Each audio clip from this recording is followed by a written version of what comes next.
39 Toyota Hilux double cabine de 5 places, 15 Land Cruiser double cabine 6 places et 2 Land Cruiser Prado TXL, cela fait 56 véhicules. Un lot acquis par l'UNICEF sur financement de la République fédérale d'Allemagne est remis au ministère de la Santé et de l'Action sociale. Vous venez d'apporter par ce geste un appui considérable à notre plan de renforcement et de renouvellement de la logistique roulante, élaboré et soumis il y a quelques mois aux partenaires pour le financement. La motivation, c'est bien évidemment de contribuer aux initiatives du gouvernement d'améliorer la situation de santé dans le pays. C'est-à-dire, je crois qu'on a tous appris avec le Covid, pour l'avenir, c'est important d'avoir les infrastructures et des moyens de transport pour être plus rapide qu'au passé. L'Allemagne est un partenaire de choix du Sénégal. Ses efforts pour le renforcement des services de vaccination sont visibles dans le domaine de l'acquisition des antigènes, des moyens de leur bonne conservation et distribution. Votre accompagnement est hautement apprécié à travers tout le système de santé, mais également et surtout avec l'accent particulier mis sur les vaccins, à leurs conditions de conservation, à leur transport et stockage.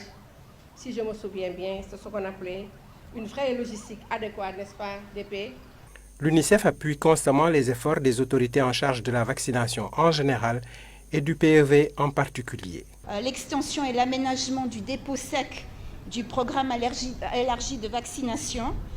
Ces fonds vont également permettre de soutenir l'élaboration des plans de gestion des déchets des 14 régions médicales et la mise en œuvre des plans Atteindre chaque enfant de certains des districts sanitaires qui ont été déjà mis en place. La période difficile de la pandémie a affecté la dynamique de la vaccination et ces moyens logistiques adaptés aux besoins permettront d'accélérer les activités.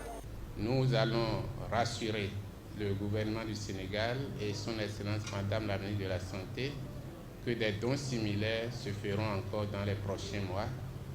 L'OMS se réjouit de ce don important de véhicules à la direction de la prévention pour permettre la mise en œuvre des activités dans les districts sanitaires. Quelques 100 motos sont attendues pour compléter le lot exclusivement dédié aux missions d'immunisation des populations. Il s'agit d'une très grande satisfaction de recevoir ces véhicules qui vont renforcer la vaccination, surtout pour ce qui concerne le district sanitaire de Médina Yoro Foulah. Il s'agit d'un district assez particulier en termes de difficultés relatives à l'accès à la population.